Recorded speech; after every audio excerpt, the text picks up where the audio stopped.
अक्सर तारीख का रुख एक ऐसी जंग से बदल जाता है जिसके बारे में हम ज्यादा नहीं सोचते।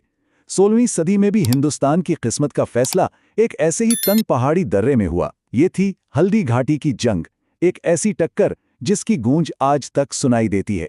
आइए आज इस जंग की कहानी में उतरते हैं और देखते हैं कि इसने तारीख को कैसे मोड़ा। तो तस्वीर कुछ ऐसी थी। 16वीं सदी का हिंदुस्तान और मैदान में दो जबरदस्त ताकतें आमने सामने।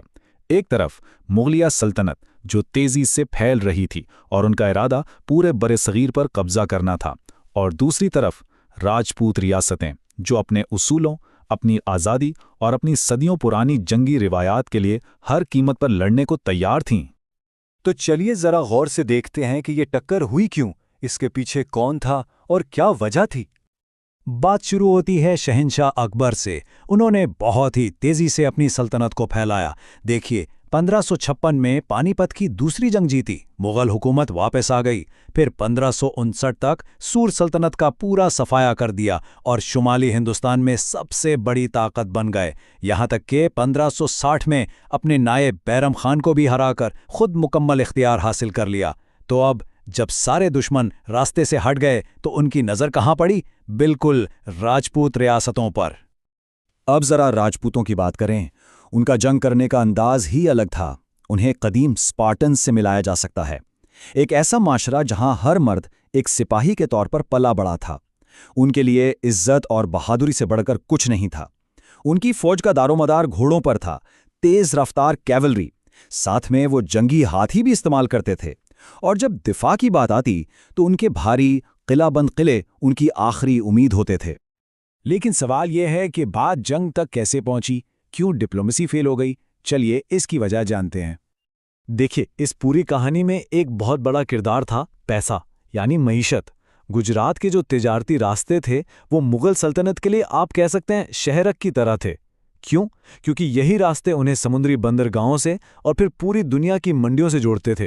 तो सीधी सी बात थी, इन रास्तों पर कंट्रोल का मतलब था बेपनाह दौलत और ताकत। और इस मुज़ाहमत का चेहरा कौन था? मेवाड़ के हुक्मरान महाराणा प्रताप। ये वो वक्त था जब ज्यादातर रियासतें मुगलों के आगे सर झुका चुकी थीं। लेकिन प्रताप ने उन्होंने साफ इनकार कर दिया कि वो अकबर की बर्तरी कबूल करेंगे, चाहे उसकी कोई भी कीमत चुकानी पड़े। तो आखिरकार 1576 में वो मौका आ गया जिसने जंग को यकीनी बना दिया। अकबर ने मुज़ाकरात के लिए अपने सबसे काबिल एतमाद जर्नैल मान सिंह को भेजा। और मज़े की बात यह है कि मान सिंह खुद एक राजपूत थे।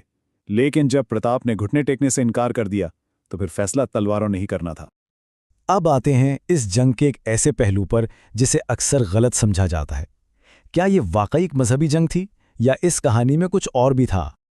आमतौर पर यही कहा जाता है कि हल्दी घाटी की जंग हिंदुओं और मुसलमानों के दरमियान लड़ी गई। लेकिन क्या हकीकत इतनी सीधी सादी है?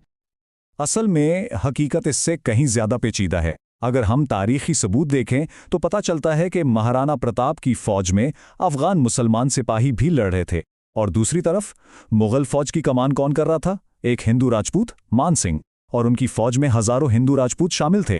तो इससे साफ जाहिर है ये जंग मजहब से ज्यादा इख्तदार और खुदमुख्तारी की थी। तो अब चलते हैं सीधा मैदान जंग में। तारीख थी 18 जून 1576। जगह हल्दी घाटी का दर्रा और दोनों फौजें आमने सामने। लेकिन मैदान में ताकत का तवाज़न देखिए।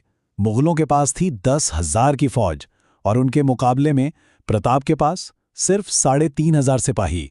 मतलब ये बिल्कुल भी बराबरी का मुकाबला नहीं था। शुरुआत में राजपूतों ने ऐसा तूफानी हमला किया कि मुगल फौज के होश उड़ गए, उनके बाजू टूट गए। लेकिन फिर जंग का पांसा पलटा। मैदान में हाथी उतरे और इस टक्कर ने राजपूतों की पेशकदमी रोक दी। यही वो मौका था जिसका मुगलों को इंतजार था। उन्होंने अपनी बड़ी तादाद का फायदा उठाया और राजपूतों को घेरे में ले लिया। फिर क्या था, एक जबरदस्त लड़ाई हुई और आखिरकार जब हालात बहुत खराब हो गए तो तीर अंदाजों ने कवर फायर दिया और जख्मी प्रताप अपने बचे हुए सिपाहियों के साथ पीछे हटने में कामयाब हुए। ये घेराव इतना जबरदस्त था कि इसमें बहुत से बड़े बड़े राजपूत सरदार मारे गए और खुद महाराणा प्रताप भी शदीद जख्मी होकर बेहोश हो गए। लेकिन कहानी यहां खत्म नहीं हुई। असल में हल्दी घाटी की जंग उस लंबी जिद्दोजहद का अंजाम नहीं, बल्कि एक नए दौर का आगाज थी। हाँ, मैदान जंग में उन्हें शिकस्त जरूर हुई, लेकिन इसके बावजूद आधी से ज्यादा राजपूत फौज बच निकली और यहां से प्रताप ने अपनी हिकमत अमली बदली। उन्होंने खुली जंग के बजाय गोरिल्ला जंग शुरू की और आने वाली कई दहाइयों तक मुगलों के लिए एक मुसलसल सरदर्द बने रहे। और आखिर में उनकी ये लंबी मुजाहमत रंग लाई। अपनी जिंदगी के आखिरी सालों में महाराणा प्रताप ने मेवाड़ का बेशतर इलाका मुगलों से वापस हासिल कर लिया। उन्होंने साबित कर दिया कि मुजाहमत बेकार नहीं जाती, कि हिम्मत और सही हिकमत अमली से एक बहुत बड़ी सल्तनत को भी ललकारा जा सकता है। तो हल्दी घाटी की ये कहानी हमें एक सवाल पर छोड़ जाती है। कितनी बार ऐसा होता है कि हम तारीख की बड़ी बड़ी जंगों की वजूहात को बहुत ही सादा बनाकर पेश करते हैं और इस कोशिश में असल हकाइक कहीं खो जाते हैं। शायद हर बड़ी जंग के पीछे सिर्फ एक नहीं बल्कि कई पेचीदा कहानियां छुपी होती हैं।